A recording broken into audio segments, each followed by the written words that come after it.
बंडखोरी तत्कालीन राज्यपालांच्या भूमिकेवर युक्तिवाद केला।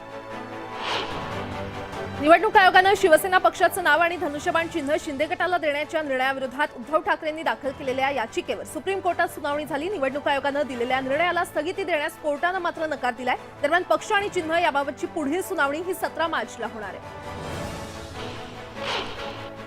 निवडणूक आयोगाचा निर्णय आमच्या बाजूने आल्यामुळे उद्धव ठाकरे आणि विरोधकांच्या पायाखालची वाळू सरकली असल्याचं वक्तव्य राज्याचे मुख्यमंत्री एकनाथ शिंदे यांनी केलं। मी दिलेल्या गोष्टी कधी काढत नाही, त्यावर काही बोलणार नाही, मला बोलायला लावू नका, मी बोललो तर अनेकांची अडचण होईल असं वक्तव्य एकनाथ शिंदे यांनी केलं। भाजपच्या उमेदवार अश्विनी जगताप यांच्या प्रचारार्थ मुख्यमंत्री एकनाथ शिंदे हे पिंपरीमध्ये आले होते। यावेळी त्यांनी मतदारांना मोठी आश्वासनं देऊ केलेली आहे। शहरातील ट्रॅफिक समस्या सोडवल्या जातील, तसंच एमपीएससी विद्यार्थ्यांची जी भूमिका आहे तीच माझी आणि सरकारची भूमिका आहे। ज्या विद्यार्थी मागण्या करतायत त्याच पद्धतीने परीक्षा होतील असा मी शब्द देतो, असं मुख्यमंत्री एकनाथ शिंदे यांनी म्हटलंय। पिंपरी चिंचवडमध्ये पोटनिवडणुकीचा प्रचार अंतिम टप्प्यात आलेला आहे। आज भाजप उमेदवार अश्विनी जगतापांच्या प्रचारासाठी देवेंद्र फडणवीस रोड शो करणार आहेत। कसबा विधानसभा मतदारसंघ पोटनिवडणुकीच्या प्रचारासाठी आदित्य ठाकरे पुण्यामध्ये तळ ठोकून आहेत। आज अमवियाच्या उमेदवार रवींद्र धंगेकरांच्या प्रचारार्थ आदित्य ठाकरे रॅली काढणार आहेत। कापसाबाबत राज्य आणि केंद्र सरकार सकारात्मक निर्णय घेतील। महाराष्ट्र नाही तर देशभरात मंदी असल्याने ही परिस्थिती निर्माण झाली, तरी देखील मुख्यमंत्री आणि उपमुख्यमंत्री कापसाच्या बद्दल लवकरच चांगला निर्णय घेतील असा आशावाद कृषी मंत्री अब्दुल सत्तार यांनी व्यक्त केला। एमआयएम या पक्षाचे पहिले राष्ट्रीय अधिवेशन शनिवार आणि रविवारी नवी मुंबईमध्ये होणार आहे। त्याचाच भाग म्हणून मुंब्रा मालवणी या मुस्लिम बहुल भागात सभा आणि बैठकांचे आयोजन करण्यात आले। निवडणूक आयोगाच्या निर्णयानंतर पक्षाचे नाव आणि चिन्ह गेल्यानंतर शिवसेना पक्षप्रमुख उद्धव ठाकरे हे यांचा पहिला दौरा कोकणातील खेडमध्ये करणार आहेत। माजी मंत्री रामदास कदम यांच्या बालेकिल्ल्यात हा दौरा होणार असून 5 मार्च रोजी इथल्या होळी मैदानात ते जाहीर सभा घेणार आहेत। पिंपरी चिंचवडमध्ये ठाकरे गटाचे शहर प्रमुख सचिन भोसले आणि भाजपच्या कार्यकर्त्यांमध्ये फ्री स्टाईल हाणामारी झाली। मुख्यमंत्र्यांच्या रॅली दरम्यान हा प्रकार घडला असून मारहाण करणाऱ्यांना पोलिसांनी ताब्यात घेतले। भाजप नेते किरीट सोमय्या आज कोल्हापूर दौऱ्यावरती आहेत। या दौऱ्यादरम्यान किरीट सोमय्या कोल्हापूर जिल्हा मध्यवर्ती सहकारी बँकेच्या केंद्र कार्यालयाला भेट देणार आहेत। वाशिम जिल्ह्यातील शिरपूर जैन येथील अंतरिक्ष पार्श्वनाथ मंदिर उघडण्याचे निर्देश सर्वोच्च न्यायालयाने दिलेले आहेत। या निर्णयानंतर जैन धर्मियांनी जल्लोष केलाय। इंग्रजीच्या प्रश्नपत्रिकेत प्रश्नाची उत्तरच छापून आल्याचा प्रकार ताजा असतानाच 12वी परीक्षेच्या दुसऱ्या दिवशी बुधवारी हिंदीच्या प्रश्नपत्रिकेतही घोळ झाल्याचं उघडकीस आलं। मंडळाने किमान या प्रश्नांचे गुणदान कसे करणार याची माहिती द्यावी अशी मागणी पालक करत आहेत। नंदुरबार जिल्हा परिषदेच्या प्रवेशद्वारावर लिपिक संघटनेच्या वतीनं निषेध आंदोलन करण्यात आलं। वेतन सुधार समितीच्या अहवालात जिल्हा परिषद लिपिक वर्गीयांबाबतच्या त्रुटी दूर न केल्यानं हे आंदोलन करण्यात आलं।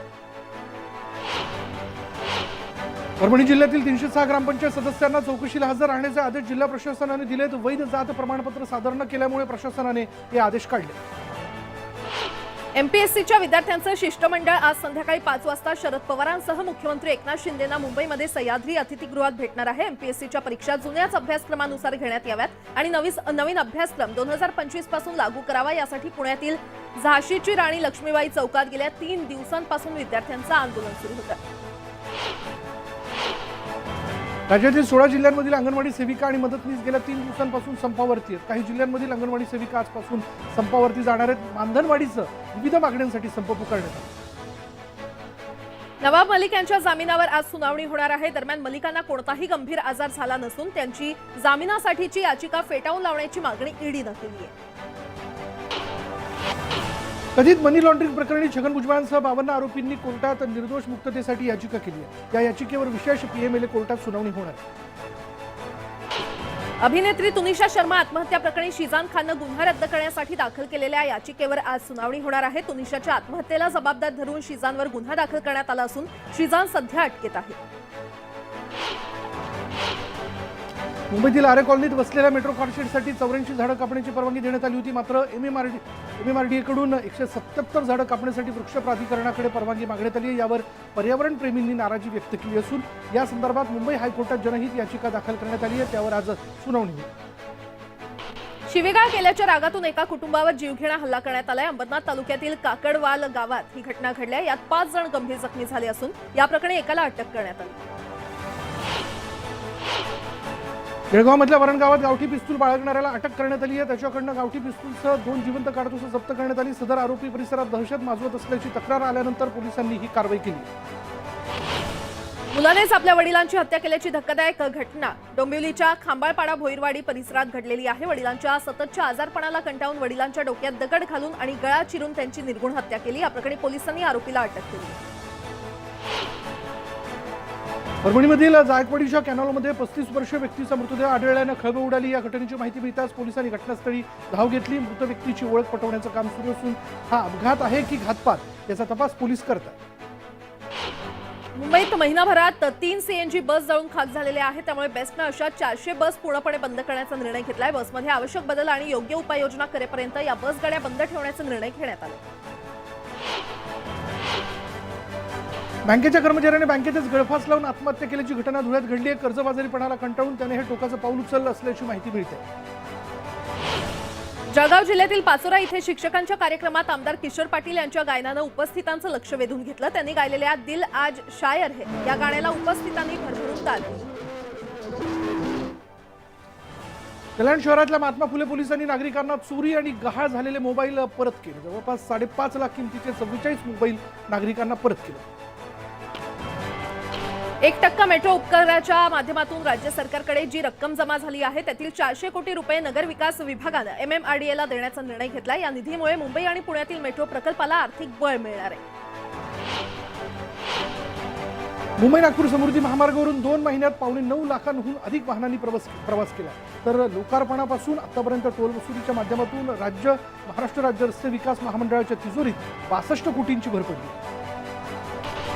महारेराच्या नोंदणी क्रमांकाशिवाय गृह प्रकल्पांच्या जाहिराती करणाऱ्या प्रकल्पांवर महारेरा आता कारवाई करणार आहे. अशा प्रकल्पांमध्ये घरं न घेण्याचं आवाहन महारेरानं केलं. मुंबईत गेले काही दिवस सर्दी, ताप, खोकला या आजारांनी डोकं वर काढलं. 2 महिन्यांपासून लहान मुलांबरोबरच मोठी माणसं या आजारांमध्ये त्याची वाढ झालेली हे कळू शकले नाही. या आजारपणासाठी मुंबईतलं वाढलेलं प्रदूषण, बांधकामामुळे होणारं प्रदूषण याबरोबरच वातावरणातील बदलही याला कारणीभूत आहेत. आर्थिक वर्ष 2022-23 साठी EPFचा व्याजदर 1% कमी करून 8 वर गेलेला आहे आणि त्याची शक्यता तशी आहे. आदल्या वर्षी तो 8.1% इतका होता. आयकर विभागाने आपल्या वेबसाईटवर टॅक्स कॅल्क्युलेटर सुविधा उपलब्ध करून दिलेली आहे. आपल्यासाठी नवी कर व्यवस्था फायदेशीर आहे की जुनी याची माहिती या सुविधेद्वारे करदात्यांना कळू शकणार आहे. जगात महागाई कमी झालेली असताना देशात महागाई वाढली आहे. गॅस, खतं, कॉफी, चहा आणि कापूस तसंच खाद्यतेल यासारख्या 10 वस्तूंचे दर भारतात दुप्पट झालेत. आंतरराष्ट्रीय बाजारात मात्र ते 48% स्वस्त झालेले आहेत. कल्याण डोंबिवलीमधील इलेक्ट्रिक बसना अद्याप मुहूर्त मिळालेलं नाही. आजही या बसेस केवळ कागदावरतीच आहेत. त्यामुळे आता निवडणुकीच्या काळातच बसेस आणून त्यांचं श्रेय लाटण्याची शक्यता असल्याच्या चर्चा रंगू लागल्या. मुंबईकरांचा प्रवास अधिक सुखकर आणि सुरळीत व्हावा यासाठी बृहन्मुंबई महानगरपालिका प्रशासनाद्वारे सातत्यानं विविधस्तरीय प्रयत्न केले जातात.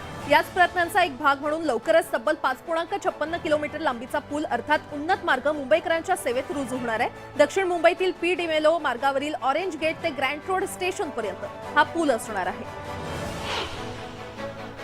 पनवेल महानगरपालिकेनं कोपरा तलावाचं काम गेल्या 2 वर्षांपासून ताटकळत ठेवलंय. कामाची मूळ रक्कम 3 कोटींपेक्षा जास्त होती. ती रक्कम आता दुप्पट झाली आहे. मात्र आजही काम जसंच्या तसं प्रलंबित आहे. पालिका प्रशासन, कंत्राटदार याकडे लक्ष देत नाहीयेत. अनेक वेळा तक्रार जाऊनही ठेकेदार गंभीर नसल्याचं दिसतं. गिरणी कामगार आणि त्यांच्या वारसांसाठी घरांची लॉटरी जाहीर करण्यात आली होती. या लॉटरीमध्ये यशस्वी ठरलेले 144 गिरणी कामगार तसंच त्यांचे वारसदार यांना सदनिकेच्या विक्री किमतीचा भरणा करण्यासाठी 8 मार्चपर्यंत मुदतवाढ देण्यात आलेली आहे. 55 लाभार्थ्यांनी त्यांचे तात्पुरते देकार पत्र बँकेतून घेऊन जाण्याचं आवाहन म्हाडातर्फे करण्यात आलं. मुंबईतल्या अंधेरीत बेस्ट बसला आग लागल्याची घटना घडली आहे. अंधेरी स्थानकाजवळील बस डेपोमधील AC बसला ही आग लागली होती. आगीत बस जळून खाक झाली असली तरी सुदैवाने यात कुठलीही जीवितहानी झालेली नाही. उच्च न्यायालयानं MMRDAला कडक समज दिलेला आहे. शोभनाथ सिंग यांना राहण्यासाठी जागा द्या, नाहीतर ताज हॉटेलमध्ये त्यांची राहण्याची व्यवस्था करा अशा शब्दात मुंबई उच्च न्यायालयानं MMRDAला अजब तंबी दिली आहे. MMRDAनं शोभनाथ सिंग यांचं राहतं घर विकास कामाच्या प्रकल्पासाठी तोडलं होतं. एसटी महामंडळाने अनुकंपा तत्वावर नेमणूक झालेल्या कर्मचाऱ्यांना जात वैधता प्रमाणपत्र सादर करण्याच्या सूचना दिल्यात. जात वैधता प्रमाणपत्र प्राप्त न झाल्यास किंवा प्राप्त झालेले जात वैधता प्रमाणपत्र अवैध ठरल्यास अनुकंपा तत्वावरील नेमणूक झालेल्या कर्मचाऱ्यांची खुल्या प्रवर्गात नियुक्ती केली जाणार आहे. तापमानवाढीमुळे गव्हाच्या उत्पादनावर परिणाम होण्याची शक्यता आहे. या पार्श्वभूमीवर केंद्रीय कृषी आणि शेतकरी कल्याण मंत्रालयानं तातडीनं समितीची स्थापना करून तापमानवाढीचा परिणाम काय होईल याचा अभ्यास करण्याचे आदेश दिले. मुंबई विद्यापीठाचा वार्षिक दीक्षांत समारंभ कार्यक्रम आज पार पडणार आहे. या कार्यक्रमाला महाराष्ट्राचे नवनियुक्त राज्यपाल रमेश बैस, मंत्री चंद्रकांत पाटील, विद्यापीठाचे कुलगुरू उपस्थित राहणार आहेत.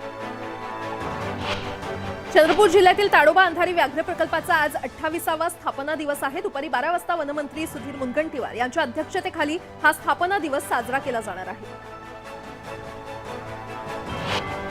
शहापूर तालुक्यातील किनवली परिसरातील चिखलगाव इथे बैलगाडा शर्यतीचं आयोजन करण्यात आलं होतं आणि ही शर्यत पाहण्यासाठी मोठ्या संख्येने नागरिकांनी गर्दी केली.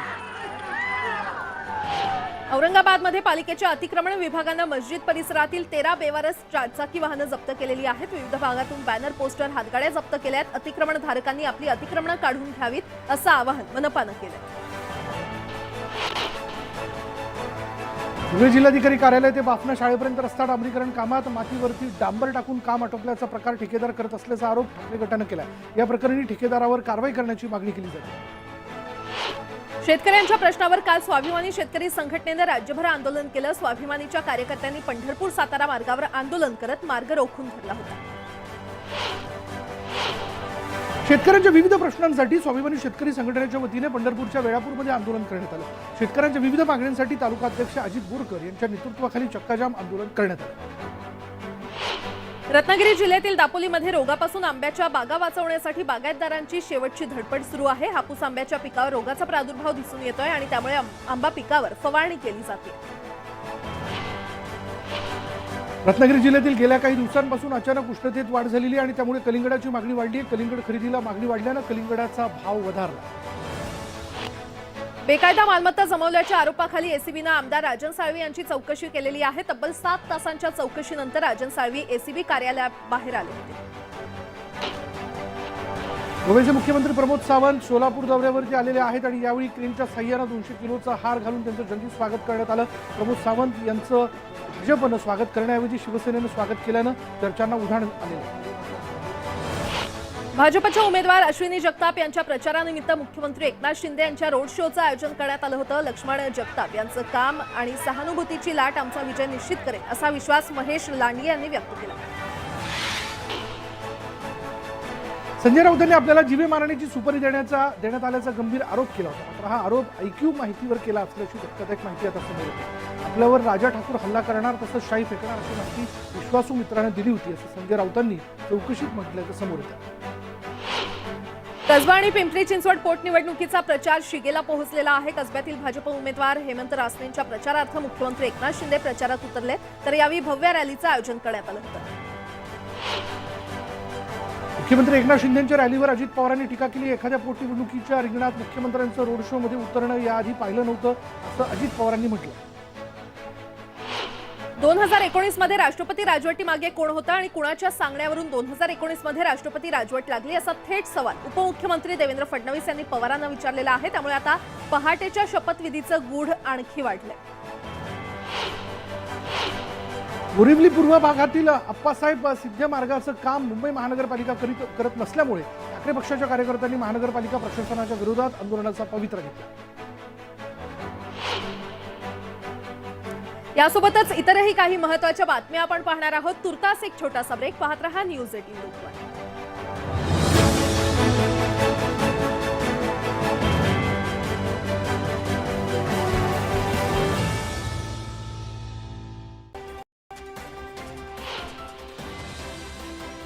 आठवड्यातले 3 दिवस सुट्टी, 4 दिवस काम. ब्रिटनमध्ये 4 डे वर्किंग कल्चर यशस्वी. 61 कंपन्यांमधील यशस्वी प्रयोगानंतर देशातील 100 कंपन्या स्वीकारणार नवं धोरण. माजी क्रिकेटपटू सौरव गांगुलीवर लवकरच बायोपिक. रणबीर कपूर साकारणार दादाची भूमिका तर श्रीजीत मुखर्जीचं दिग्दर्शन. भारताच्या ऐश्वर्य प्रताप सिंगचा सुवर्णवेध.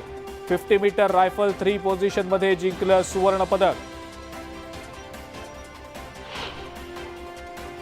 अवतार 2चा आणखी एक विक्रम, कमाईत टायटॅनिक सिनेमाचा तोडला record. This is our home. This is our family. बॉलिवूडच्या खिलाडीनं 3 मिनिटात घेतल्या तब्बल 184 सेल्फी. अक्षयची गिनीज वर्ल्ड रेकॉर्डमध्ये नोंद.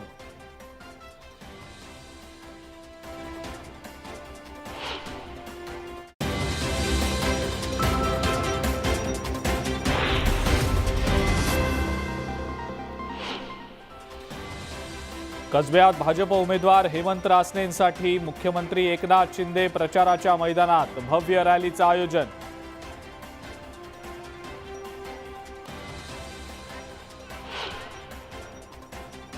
तब्बल 7 तासांच्या चौकशीनंतर आमदार राजन साळवी, एसीबी मुख्यमंत्री डॉक्टर प्रमोद सावंत यांचं सोलापुरात शिवसेनेकडून जंगी स्वागत. क्रेनद्वारे 200 किलोंचा हार घालत केलं स्वागत. पंतप्रधान नरेंद्र मोदी 23 फेब्रुवारी ते 11 मार्च दरम्यान 12 पोस्ट बजेट वेबिनारना संबोधित करणार. केंद्रीय अर्थसंकल्पात नमूद केलेल्या सप्तर्षी प्राधान्यांच्या आधारे विविध मंत्रालयांद्वारे वेबिनार्सचं आयोजन. सेन्सेक्स 927 अंकांनी घसरला. बाजारात झालेल्या घसरणीमुळे गुंतवणूकदारांचं 4 लाख कोटींचं नुकसान. मुंबई विमानतळावर भारतीय वंशाच्या अमेरिकन नागरिकाकडून 8.36 कोटींचं परकीय चलन जप्त. सीमा शुल्क विभाग आणि CISF यांची संयुक्त कारवाई, चौकशी सुरू. सांगोल्यातल्या आजीबाईंनी विठोबाला दिली 1,11,000 रुपयांची देणगी. शेळ्या मेंढ्या पाळून जमा केलेली पै विठूचरणी अर्पण.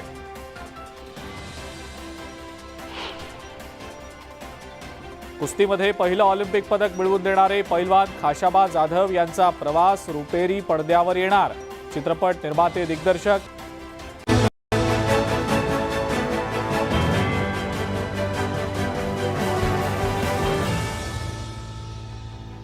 आणि ब्रेक नंतर पुन्हा एकदा आपल्या सगळ्यांचं स्वागत. आपण बघताय 100 गावं 100 बातम्या. चला सुरुवात करूयात इतरही घडामोडी आपण जाणून घेऊ. कणकवली तालुक्यातील खारेपाटण येथील विद्यार्थ्यांनी श्रीफळ ठेवून गारहाणं घातलंय. परीक्षागृहात जाण्याआधी त्यांनी चांगलं यश मिळावं म्हणून नारळ ठेवून देवदेवतांना साकडं घातलं. परभणीच्या सोनपेठमधल्या महालिंगेश्वर विद्यालयात 12वीचा इंग्रजीचा पेपर फुटलाय. मुंडे कॉलनीत एका घरात काही लोक कॉपी लिहित असल्याची माहिती पोलिसांना मिळाली होती. आज 12वीचा हिंदी विषयाचा पेपर खरं तर काल होता आणि जालन्यातील जामवाडीतील परीक्षा केंद्रावर 2 विद्यार्थ्यांनी हिंदी विषय घेतला. मात्र दोन्ही विद्यार्थी परीक्षेला गैरहजर राहिल्यानं शिक्षकांना आणि केंद्र प्रमुखांना तात्काळ बसावं लागलं.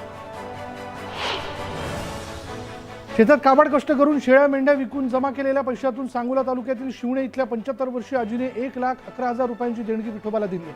अनेक वर्षांपासून मनात ठेवलेली इच्छा विठोबाने पूर्ण करून केल्याची भावना आजीने व्यक्त केली. खानदेशासह राज्यातील कापूस उत्पादक शेतकरी भाव मिळत नसल्यानं चिंतेत सापडले असून दरात कधी सुधारणा होणार याकडे शेतकऱ्यांचं लक्ष लागलं. नांदेड जिल्ह्यातील लाल मिरचीला परराज्यात मागणी वाढली आहे. तेलंगणा, कर्नाटक राज्यातील व्यापारी नांदेडला येऊन मिरची खरेदी करतात. अकोल्याच्या तेल्हारा तालुक्यात सप्टेंबर आणि ऑक्टोबर महिन्यात झालेल्या अतिवृष्टीमुळे शेतकऱ्यांचं मोठं नुकसान झालं होतं. मदत जाहीर करूनही नुकसान भरपाई न मिळाल्यानं शेतकरी संघटनेनं जिल्हाधिकारी कार्यालयावर मोर्चा काढला. वयाच्या 66व्या वर्षी अस्ट्रामॅन ही अत्यंत खडतर स्पर्धा दशरथ जाधव यांनी जिंकली. ही स्पर्धा जिंकणारे जाधव पहिले भारतीय ठरले. या बातम्यांसह या बुलेटिनमध्ये वेळ झाले इथेच थांबण्याची. पहा फक्त न्यूज 18 लोकमत.